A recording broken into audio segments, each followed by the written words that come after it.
Hey, what's up, everybody? Welcome back to Brainwashed to be Broke, the show where we expose the lies we were taught since we were born and what is truly possible. Because I don't believe that, most of the people are lacking of some type of talent or so. They are basically taught since their young age to believe certain script that keeps them broke. So we are here today with another amazing guest. Her name is Nicole Jansen. Hopefully, I said it correctly. So she is a business coach. She helps entrepreneurs and leaders scale with integrity and purpose. She is 30 plus years in a game coaching business owners, executives, and high level entrepreneurs. And she focuses on growth, strong leadership, and lasting impact. So I'm super pumped to have her here.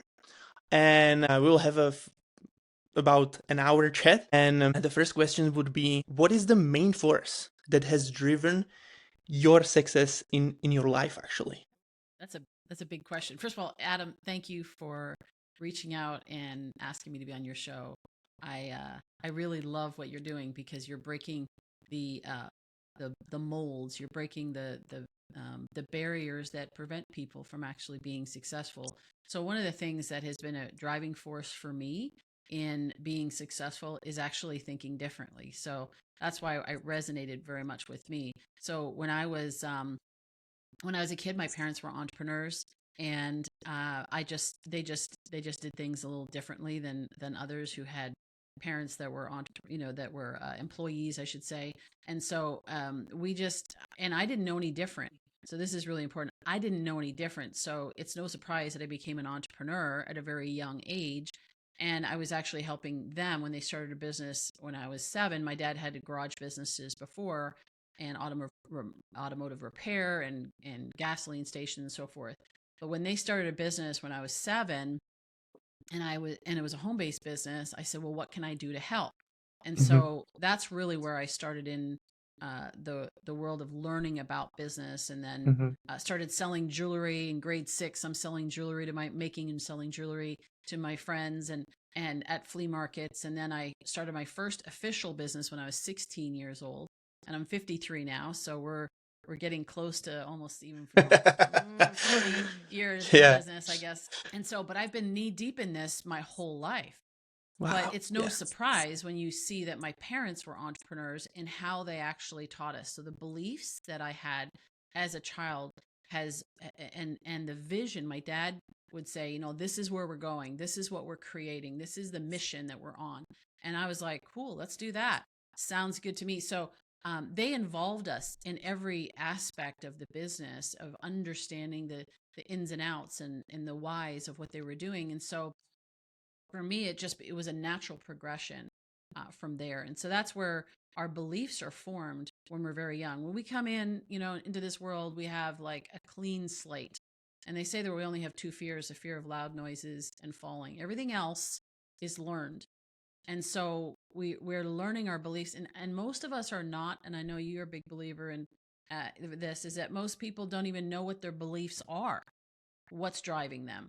And so that's really the first part. The first place to start is that awareness. Yeah. This is, when you started this way, like that, your parents being in entrepreneurship and so on.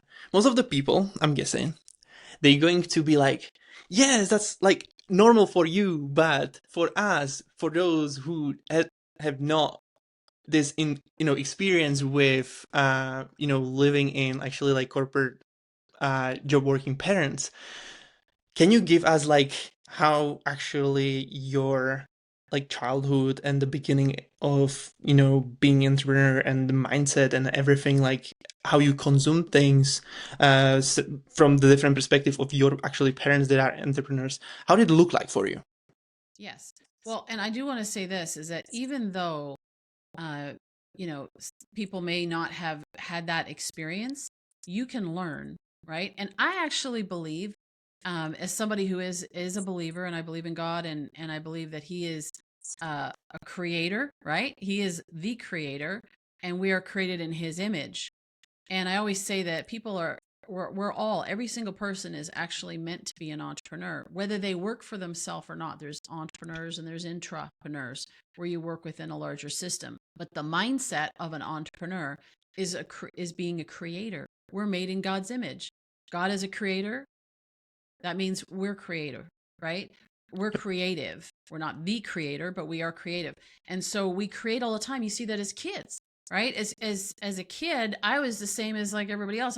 I'm playing, I'm dreaming about, what I'm going to do when I grow up or whatever, just having fun. I had dolls. My family was into cars, so we had, the little Hot Wheels and things. Yep. And my brother was making like a go-kart, from scratch and those types of things, making forts out back. I'm from Canada originally, so we had snow there. So we're making snow forts. So that's that creative spirit of just, imagining, right? Mm. Yep. And then we get into school, and school is like, and I have a lot of friends that are teachers and amazing teachers, and I really do value the educational process, but there's also some challenges with that, is that a lot of it can be conforming. It can Mm. actually force us to think a certain way. Mm-hmm. So when I started in school, again, because like my parents were creative minded and they were innovating and imagining things, I just started doing the same thing. And I just naturally gravitated to sports. I gravitated to music, and actually everything came very easy to me at that point because I was just doing what I loved. I saw my parents do what they loved doing and what they were passionate about. They were alive and excited about their life. And so I just naturally started gravitating to the things that I enjoyed as well. Now Mm-hmm. there were some hiccups along the way, and so we can talk about that if you want to. But the thing is that I started to naturally, and as a child, that's what most kids, without specific intervention, right, of like trauma and things, they Mm-hmm. naturally are creative. They're naturally were born like that, right? Yep. And so, when anybody who's listening who has, who has kids, you'll see that in your own children. And even though your parents may not have been entrepreneurs, if you're starting out as an entrepreneur, I would encourage you to involve your kids in the process, the thinking process. When I was 7 years old, I'm reading books and I'm listening to tapes, because I'm that old, cassette tapes, of people that were, visionaries, and it formed all of my my thinking. So when my parents had the garage business, even before that, I'm kind of jumping around, but this kind of context of you're answering your question is that when my dad, even before they started the home-based business, they had this garage business. They always said to us, this is the home team. Yep. So when we win, when we thrive and succeed, and we go on vacations, we all go on vacations. So Mm-hmm. therefore, we all have a contributing part to this family. Right. So a lot of times what people teach their kids unknowingly is that we go out, we make a bunch of money, we provide for you, right? And you play, and you're the kids, right? And at some point when you turn 18 or 16 or whatever, you got to go out and get a job, and now you're going to learn how to do this all on your own. But you can be starting that when you're young. So like my parents giving us that education young and saying, this is a home team. Okay, so you live here. So my parents didn't give us an allowance Mm-hmm. because my friends were getting allowances to clean their room, and my mom, they were European immigrants, and my mom's Interesting. like, okay, so this is your room, right? And this is your stuff, which we bought and gave to you, and you want me to pay you? Think about the mindset. You want me to pay you to clean it up? Mm-hmm. That makes no sense. Yep. So if you're going to contribute to this family, then that's one thing. You would clean the house or whatever. That's one thing. But to take care of what is even cleaning the house, because we all live here, we all mess it up, and Yep. so we all get to clean it up. We all get to clean the dishes, right? Or we somebody does it one day, somebody does the other day, whatever. My dad's responsibility was this, my mom's responsibility was that, my brothers and myself. And so that mindset they taught us very, very young. Mm-hmm. And so we took responsibility. So my brother worked with my dad, helping, we say work with him in the garage business. He would clean the tools. and Yep. he loved Yep. automotive stuff. And so he would be in there cleaning the tools. Why am I taking time to share this in the detail? It's those little things that Mm-hmm. formed our mindset, Yep. right? So is it any wonder that my brother later on was working officially in the business with my dad, that he got into the automotive business? Not everybody likes what their father, does or whatever, like wants to get into the same industry. But the idea is that he was actually there seeing and going, oh, I see what dad is doing. I see where he's going every day. A lot of people, when we started coming back to the business, that we started a home-based business when I was 7, and I started to get very involved in it. First, it was, what can I do? They said, well, you can open the boxes when they come to the house. Cool. Well, what do we do with the extra stuff? Well, let's put it on a shelf. Okay, so I can organize the inventory. And then gradually people were calling and placing orders. And I'm like, rather than me leave a message and say, they'll call you back when they get home, I can write it down. I know how to write. I can write down what you want. And then it just gradually went from there. What we noticed is, and it was in direct sales, and so we had a lot of people that were starting their own businesses as well and had never been in business for themselves. And so this is a side business, and they had kids. And the interesting distinction between how my parents did it and how they did it was they wouldn't tell their kids what they were doing. They would just start going out at night, and they're doing meetings, and their kids are wondering, where's mom and dad going? Mm-hmm. Mm-hmm. Right? And Yep. so I said to them, as a kid, telling these adults who have kids my age and saying, well, the problem is that they don't know what you do, and they don't have the vision, the mission. Go tell them why you're doing what you're doing. Say, hey, over the next 2 to 5 years, this is what we're doing. Next few years, whatever your goal is. And so the goal is for us to be able to create an income where we can have the freedom, we can travel, we can do the things, we can spend more time with you. We can set you up for your future, that you can stand on the shoulders of giants, right? Like you can actually move beyond what we are going to be able to accomplish. And so when you put it in that light, kids go, oh, well, Yeah. get on out there and do it. And then the kids actually turn around and go, hey, what are you doing sitting at home? Like, go out there and build our future for us. Yeah. But Yeah. that's the difference in the mindset. Yeah. I love it. This is interesting.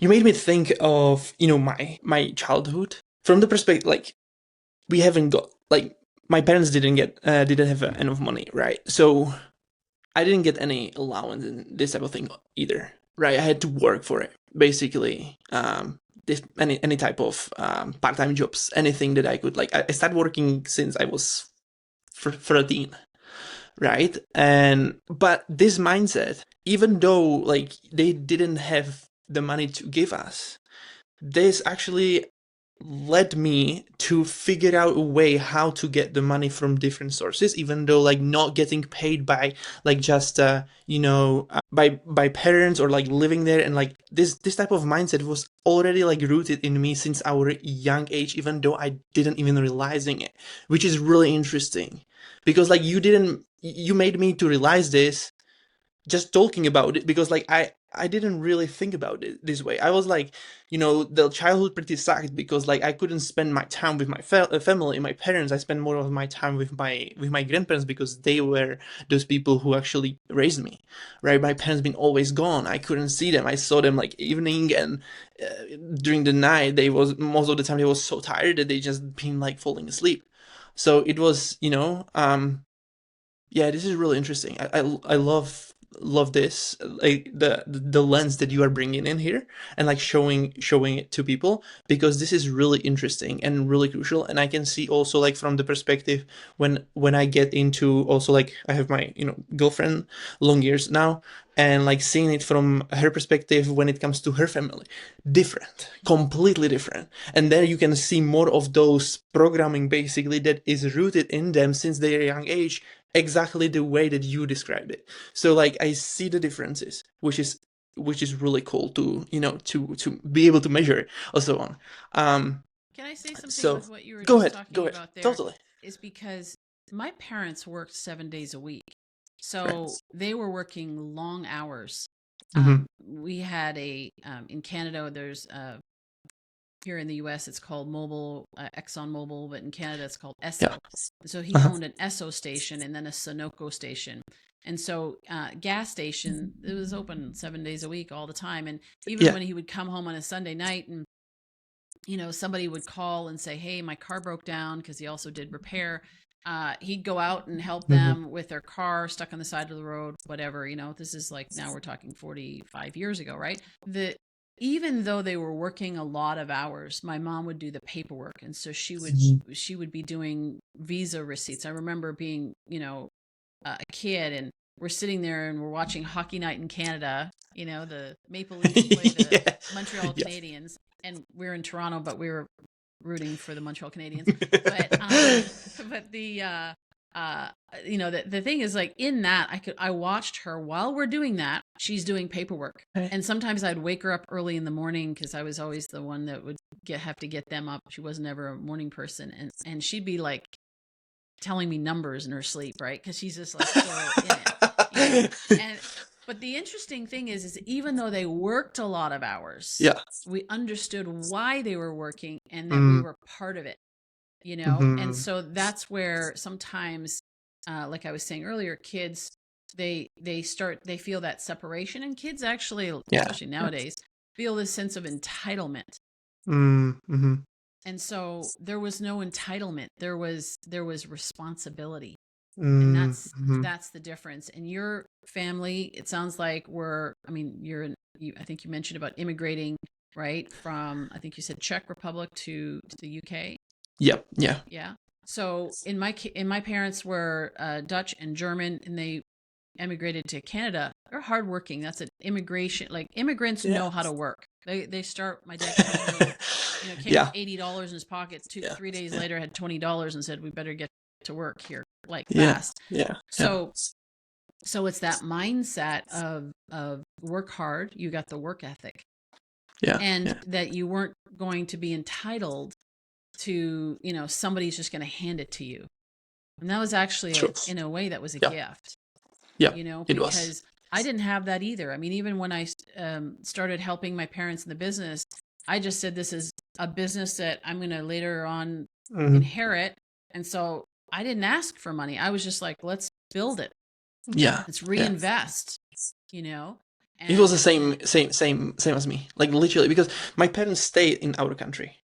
I lived there myself, with nobody. I couldn't speak English. I didn't know, like, what I'm gonna do. It was really tough time there, right there. But I knew that I gonna figure it out, because that's what I do, and I figuring things out, like, all the time. I love it, and you know, that moment, that decision, changed the whole life for me. Like, when it comes to what I believe in, how I believe in myself, what I can do, and also brought me opportunities, because I had to learn the language, and that's why I'm here and talking to you right now. If that wouldn't happen, I would never do that, right? yeah. So I'm so blessed, and, like, so grateful for everything, even though it was super hard, and, like, it's just, yeah, it's But you can just learn insane. these Yeah. things, right? If somebody Yeah, didn't have totally. this experience and they're listening to us and going, well, that's good for you guys. That was not my experience.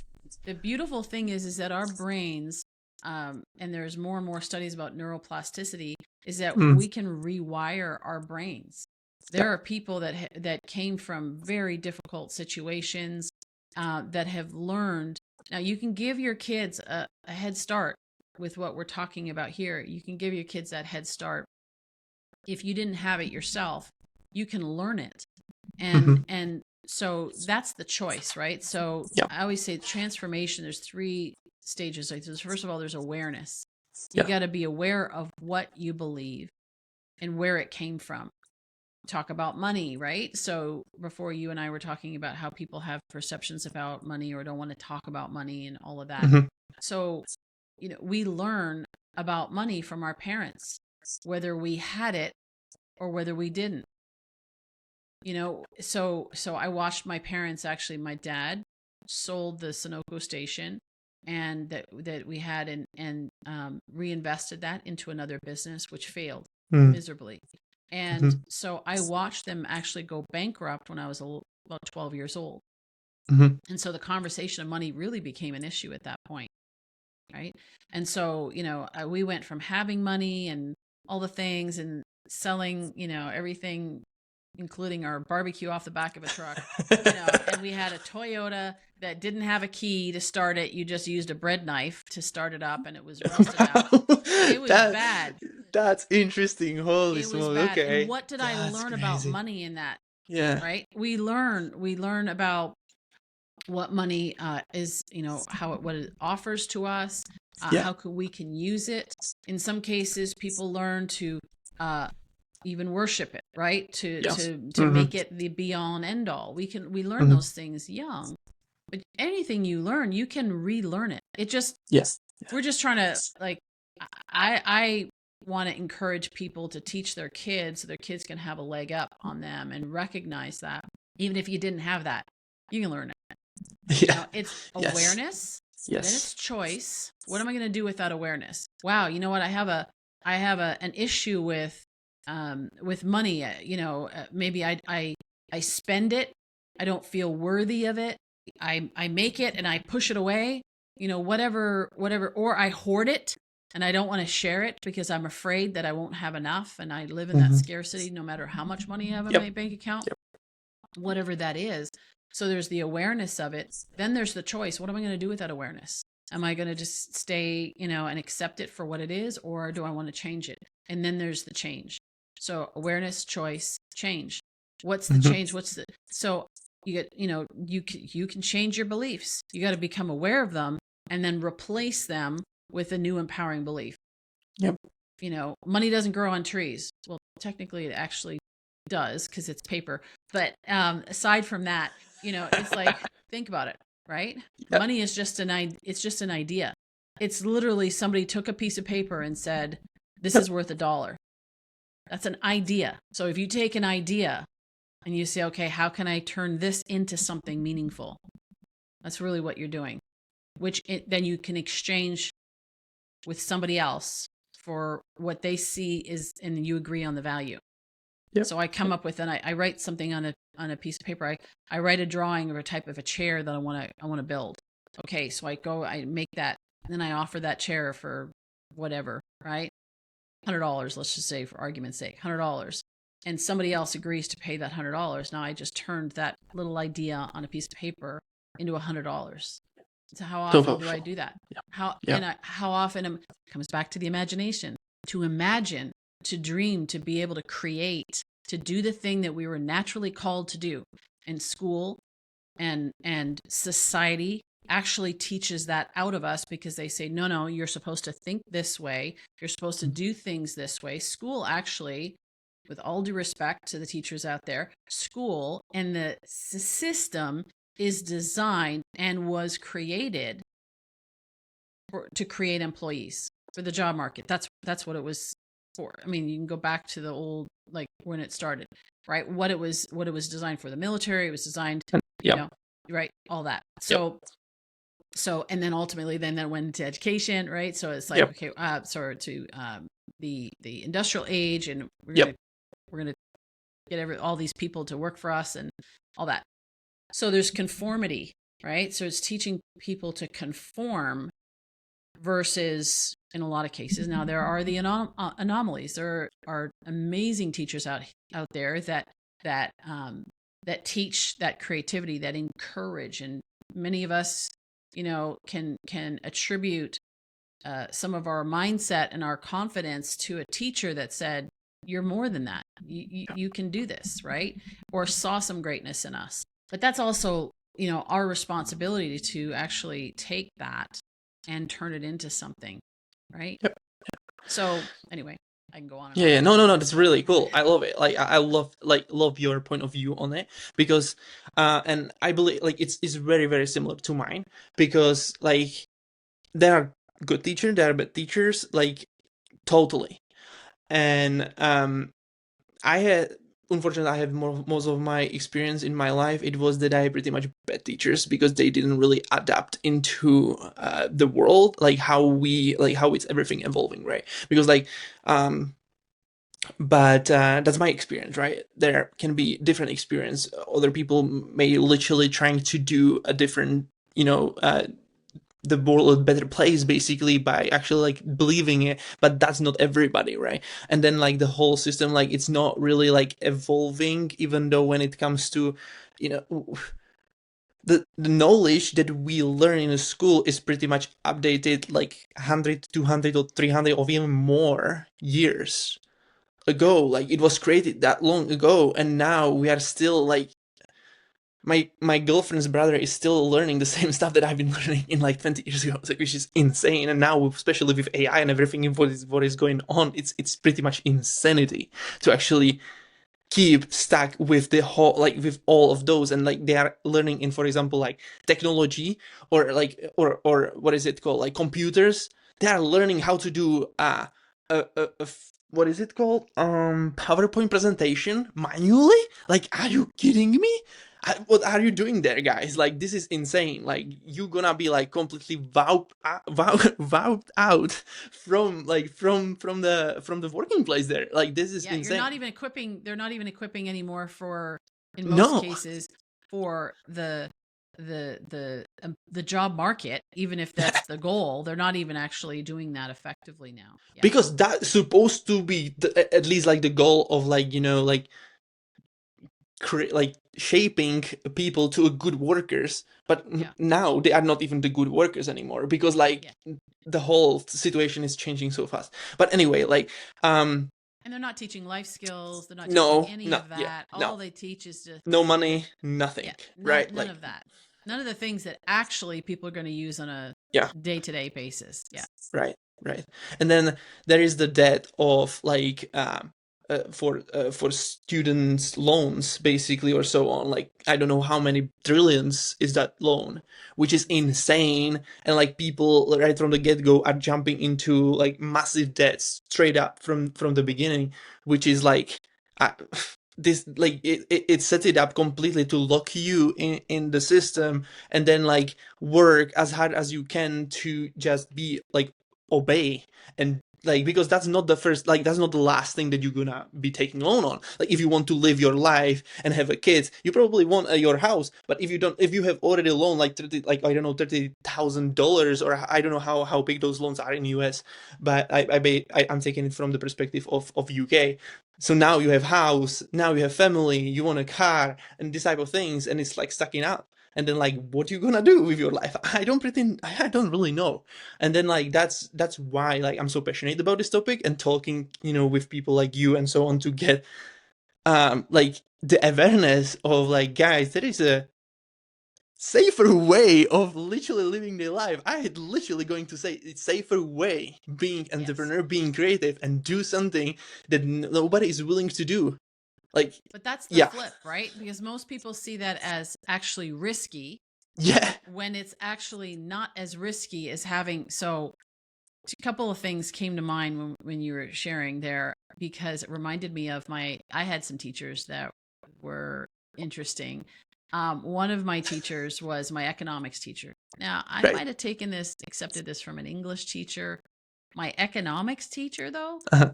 so at one point, I was going to go to law school, and Mm-hmm. then our business grew, and I had my own business and my parents' Yep. business, and I'm cutting checks for $100,000 a week, and I'm like in my Wow, you teens. you have to Okay, be pretty smart, actually. Like, if you wanted to. it's not rocket science though; it's just Okay. math. So, but anyway, yeah. So I mean, but you had to have its mindset more Yeah, than yeah. like whatever. Anyway, so the point is, so I decided I was not going to go to law school, because Uh-huh. we had our business and it was growing, Yeah. and I had my business, and like I started my business, my first official business, and started to go and sell door to door when I was 16, 17 years old. I was selling Wow. fax Wow, machines. They wow, had wow. just come out. I was like, all I knew really about business from that perspective was I need a product to sell and somebody to sell it to. So I got a product to sell, that I could buy at wholesale, turn around and sell it at retail, make a profit, and all I needed to do was find somebody to buy Yeah. it from me. So I started doing that. I started going door to door and selling fax machines, and I quickly realized I wasn't interested in fax machines. I started selling all these other things, right? So I sold everything under the sun, then gradually started getting on the phone because I'm like, this is more efficient than walking door to door, getting doors slammed in my face. So I went on the phone, and then I eventually discovered networking events, and I could meet a whole bunch of people, who are interested in networking all one. And so anyway, during that time though, here I'm probably 17 or so, and 17, 18, and my economics teacher, I was smart, right? I got good grades and everything, and he said, "What university are you going to go to?" And I said, "I'm not going to go to university." And he said, "You're crazy. Why are you not going to university?" He's like, "You're I joking." expected that. Yeah. You're joking, right? And I'm like, "No, I'm serious. I'm not going to university." And he's like, "What?" And then he said, he goes, "Well, what are you going to do?" And I said, "Well, we have business and this and that and so forth." And he said, "No, this is exactly the quote." He said, "Well, isn't that a waste of your brains?"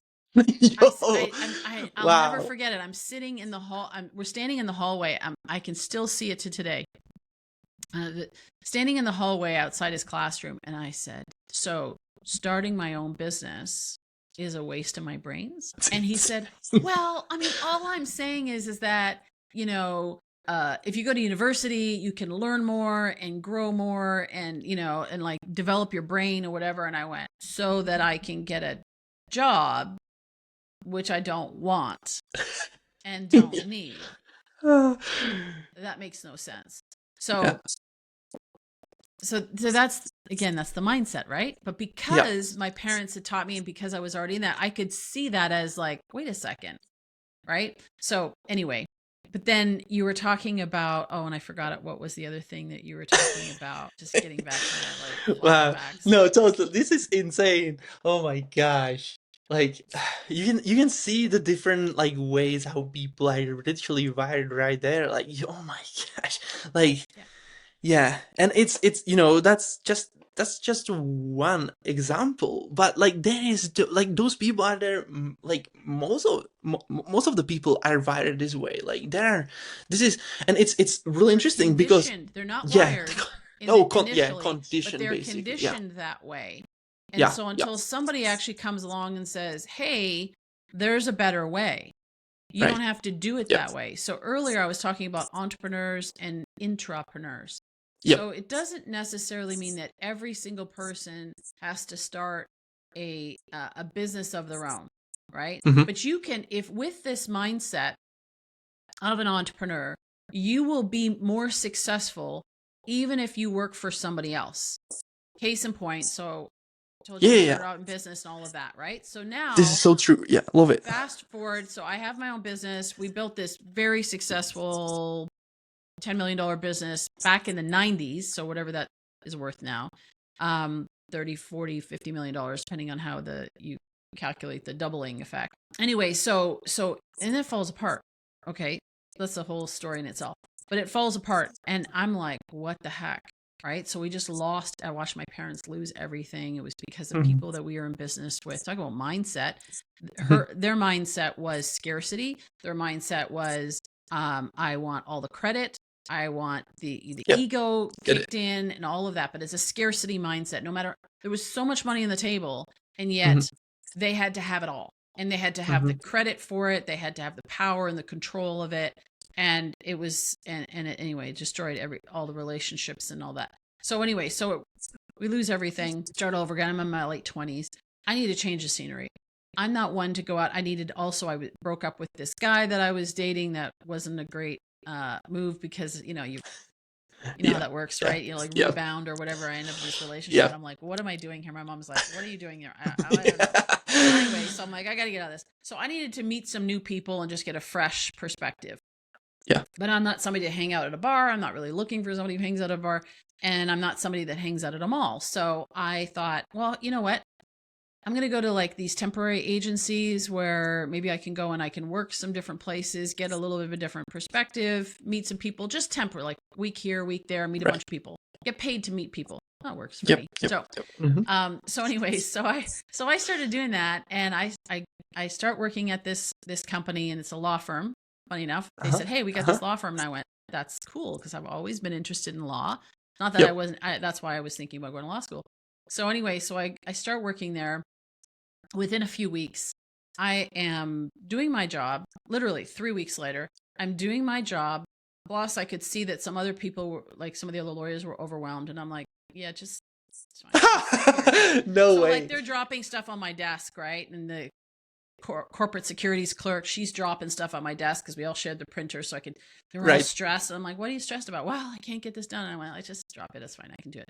So I'm doing all these different things, right? So 3 weeks in, the office manager comes to me and says, we want to hire you full time. And I'm like, I don't really know that I want a full-time job. That wasn't what I was here for, right?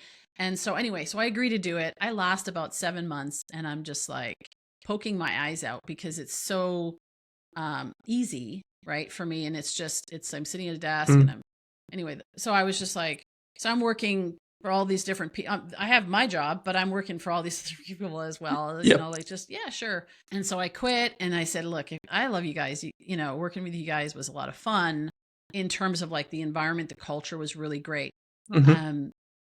So I said, so if you need anybody like just to cover here and there, but I'm not a 9 to 5 kind of person, right? Sitting at a desk and transcribing, you know, notes or whatever they was doing. Anyway, so they asked me, they said, oh, okay, well, so so-and-so's going to be off for a week. Can you cover for them? So-and-so's going to be off for a week.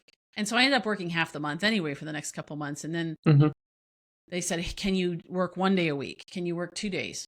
So then the tax department comes to me and says, and there's a reason why I'm saying this, is they think about the, again, mindset, right? Value. So, so the tax department, they come to me and they said, we've got this project and we've got all these clients and we can't manage it. Our assistant can't manage it. And we don't have the time to do it, like hundreds. We've got 800 clients that are all part of a tax file. And so we need somebody to be able to manage the clients so that we can focus on strategy. Can you do it? And I said, honestly, I don't want to work 5 days a week because it's just, anyway. And they said, well, we think you can do it in 3. And I said, all right. And so then they told me how much they were going to pay me. I'm like, okay, so you're going to pay me more for 3 days, substantially more than I was making in 5. And I can work 3 days a week and I'm flexible and whatever. But why did they hire me?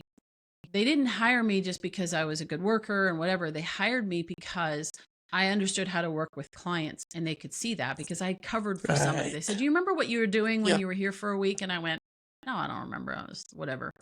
Right? It was easy. And so they said, well, we need you to do that and more. And so then I was hired for that position, and it was supposed to be short-term, it turned to be several years. Right. Great entrepreneurial firm, and I had a great time with them. But the crux of it was, as an intrapreneur, it was my entrepreneurial mindset that I applied in an intrapreneurial way, okay, that made me very successful to the point where I was the highest, like they called me like a law clerk. So if you're not an assistant, you're not a lawyer, not a manager, you're a law clerk, right? So, okay, so I'm basically doing tax litigation coordination. And so I'm doing that, and I found out at some point I'm like the highest paid, you know, top of the top in the country. And and that was only, and I never asked they would give me raises because they wanted me to stay. And they were at one point going, I don't even know who our clients are. Do you know how to deal with, okay, you just deal with it. And they didn't even know exactly what I was doing.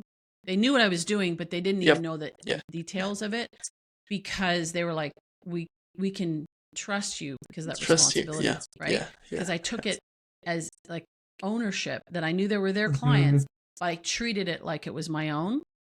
I took it seriously and was able to be super efficient because I was also not coming from an employee mindset where I'm going to clock in, clock out. I was like, I only want to be here 3 days a week. This job actually takes about 7 days a week. So I've got to be super efficient and figure out how I can get this done. And I applied everything from our business, applied it here, and was very successful. Then we moved to this long story short, we moved to this larger firm. The whole department wants to move to a big firm. We go there, and they're like, we're paying you. You can't, they the big firm was like, well, we don't pay our tax clerks this much. And the lawyers are like, just pay her. It's worth it. And so finally, after a few years, they were like, well, we just don't do that. So we need you to work 5 days a week. And we're going to pay you less on a salary. So I said, so let me get this straight. Now we get the reverse, right? Think about the mindset, bureaucratic system. We want you to do what you do in 3. I said, you want me to spread it out to 5 so that you feel better about how much you pay me. And then you're going to pay me less than what I was making before. Anyway, so that didn't make sense. And at some point I was like, you know what? I'm out. Done. But that mindset, that's where I was successful because of the entrepreneurial skills that I had. And I recognized at some point that system wasn't going to work for me anymore, because it literally was like, I hate to use, but it's like castrating. Like, it's like to put me on a salary and to force me to say, okay, we want you to sit at that desk and spread out and be more inefficient so that we can feel better, because we're justifying it based on the amount of hours. That's how we're paying you. We're basing, and this is the difference between the employee mindset and the entrepreneurial mindset. Companies which have an employee mindset are trading time for money. I want you here 40 hours, so I'll pay you 40 hours. The entrepreneur mindset and businesses that are succeeding are shifting to that, or we're always there in the first place, are paying for results. So this is what I was trying to explain to them. You're paying me for results. You're not paying me for hours. And when you take that, so I say all that, and I know it's taken a long time to share that, but for you think about people that are listening, that are working for somebody else, how their own story, right? I encourage them to, just go through your own story and saying, like, how can I apply this entrepreneurial mindset to the work that I do to be more effective, to be, paid more, to be more valuable because they wanted me to stay. They were like, hey, we want you to do this and we want you to do that. And I can tell you all the extra things that I did on top of that, save them a ton of money. But what stopped them was this trading time for money. That's how we do things. Yeah. But that's not actually the most effective way. And so when employees that come out of that system start their own business as an entrepreneur, try to apply that system, now in reverse, try to apply that to the entrepreneurial space, and they struggle. And they're the ones that are like, I'm slugging it out, I'm striving, I'm like New Year's Eve, yeah, I'm working. Well, do you need to be? Like, if you can get the work done in 4 hours, isn't that a better idea? And then you can go and enjoy the time with your family and so forth. So you're getting paid as an entrepreneur. You're getting paid for results, not time. So figure out how to do it more efficiently. And as obvious as that may sound to us as entrepreneurs, as an employee, that's not actually how they're wired. That's not how they're conditioned to think. And they have to make that change. Otherwise, they won't be successful as an entrepreneur. Totally. That's so beautiful.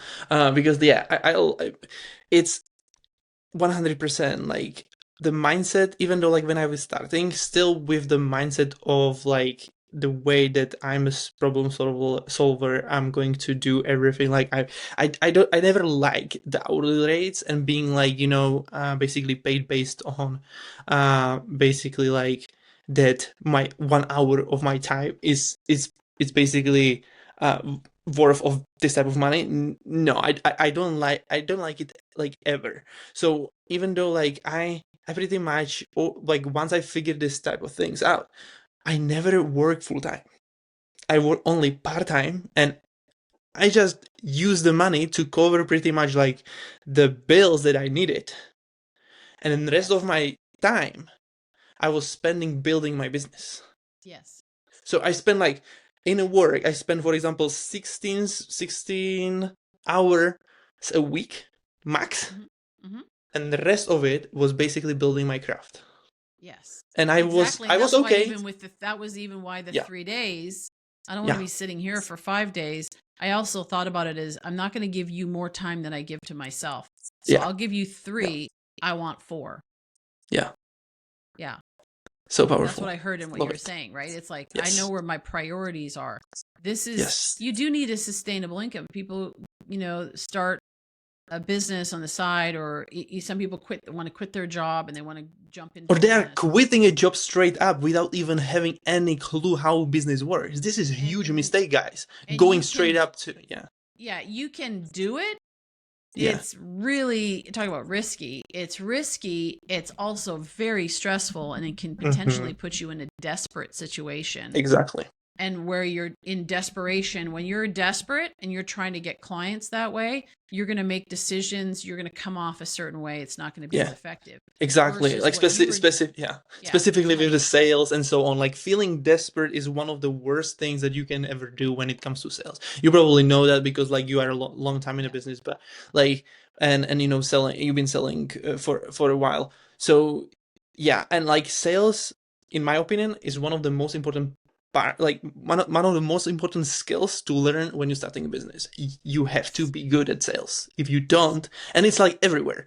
I'm just I want to make I want to make it a little bit like emphasize it because people have to be like the first thing like people don't like even the word being a salesman, right? Because they are becoming sleazy and like pushy and this type of stuff they've been Yes.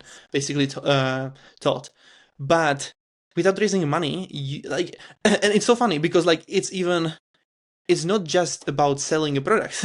It's literally about your life. It's literally Well, it's like you selling. It's you selling you on you, and it's you selling others on the relationships, vision. Yep. It's life is everything. about sales. Life is Yeah, it life is. is selling and negotiating, communicating for what you desire. So even you and your girlfriend, you Yeah, know, selling her on a vacation that you'd love to go on, or that you together, or dinner, right? It's like, yeah, do you want to go to this place to dinner? Hey, selling her on marrying you, if that's yeah. somewhere where where you end up there, right? And in making that decision, like, life is sales, but the most important sale that we need to make is the one that we make to ourselves. Yeah. So we've got to sell ourselves on. If I can't sell me on me, I'm not going to be able to sell anybody else on me. And this is where, and even employees, when they say, well, I don't sell, and it's like, oh, you do, because you You have, do. oh, I remember what the thing was earlier. We were talking about risk. People say it's risky to, have a business versus working for somebody else. And I say, how risky is it to have one client that can fire you and you lose 100% of your income? That job that you have one client. Your employer can decide tomorrow that you're no longer necessary and fire you, versus having a business where you have 5, 10, 50, 100,000 clients, whatever. You lose a client, you only lose a small fraction of your income. Maybe it's a big client, so you lose 20%, I don't know, whatever. But you're not going to lose the whole percent. So it's actually more riskier to be counting in all your eggs in one basket, hoping that this one's gonna work. Love it. So, Yeah. but coming back to this whole idea of sales, is the resume that you have, that you're presenting when you're going into an interview, you're selling yourself. Everybody needs to learn how to sell. The problem, like you said, the reason why people don't like sales is because they've experienced sleazy salespeople, pushy salespeople, people that are desperate. Coming back to that whole desperation. If I'm in Yeah. scarcity and I'm operating from a place of scarcity, whether that is self-interest, self-protection, my own ambition, I'm going to push to get you to sell something, and I might actually convince you to buy something, but you're not going to like me for it. You may, you may, 100%. you may take the car home, drive the car home, but you're not going to send me any referrals because of the Yeah. experience you had, right? But we create that negative, the world has so many people that are in desperation, in scarcity, and even if it's just ambition, greed, trying to get more, it's all scarcity, no matter how many Yep. zeros are, in their bank account. So when we change that mindset about sales and realize that we're doing it all the time, kids know how to sell. I had one of my mentors who said, I don't know a 4 or 5-year-old who doesn't know how to sell. They want something. They're like, can I have this? Can I have this? Exactly. How do Love it. I Yeah. go to mom? Go to mom. Forget it. Dad, no, go to mom. They know how to sell, but we are conditioned out of it because we hear no enough and we don't like no. And then of course, with all the things we just said, that we get to this point where it's like, that equals bad. I feel bad. I don't want to. So if there's parents out there, little tip with your kids, when they come and ask you for something, just be like, no, I don't want to give it to you. Get them to try to sell you. And I'm like, okay, why should we do this? What is the value proposition here, right? Start having some fun with it and start teaching them. And it is one of my mentors, he said, it's the number one skill in business and in life. It's the ability to sell. And Perfect. the number one skill, the number one sales skill is learning how to handle objections. Right. Because you are going to get objections. But if you see them as objections or rejection, then it'll stop you. Yeah. On that. And like I know we are already like pretty tight in with time, but it's super cool conversation. I love it. We probably like will do another episode because this is like I didn't even dive into like different type of topic that I wanted to actually. Yeah, like it's really cool. I like love your energy and what you are talking about, how you share things, because it's really clear and it's super valuable. So I really appreciate you. But like my opinion about sales, okay, and more than sales, about objections. I don't believe in objections actually. I believe that objections are misalignment with the prospect. Yeah. Does that make sense to you? Totally. When I look at objections, it's not like what people think is a rejection. It's somebody saying, I don't understand or I don't get why this is a value. So that's the misalignment. Right. Yeah. So when you understand that, then it's like, okay, so because people do always the best thing for them, right? They just looking always for. So if you are trying to give them something that is not in alignment what they want in their life or in where they want to go, that's when you get objection. That's right. So you have to find a way, and that's based on like asking questions. So simple, right? Asking questions, understanding, make them feel understood, make them feel that you care about them, but you truly are. You care. You want for them the best. You need to care. Because and literally that's going to make you way better in sales than anybody else out there. Anyways, thank you so much. It was a crazy, amazing conversation with you here. It was a pleasure, Adam, so totally. much. And I know that it went by really fast, but we definitely need to do this again sometimes. Yeah, totally. So, and yeah, like where people can find you to connect with you. Sure. So I'm on LinkedIn. That's how you found me, of course. But my website is leadersoftransformation.com. I also have a podcast, Leaders of Transformation, 550 episodes. So there's lots of great content. Wow. Also on the YouTube channel, our YouTube channel at Nicole Jansen. There's lots of videos there and lots of content out there for people to consume. But yeah, it's been such a pleasure to be on your show, and I love what you're doing, and I love your mindset. So thank you so much. And for everybody who's listening, we'll see you in the next episode. Bye for now.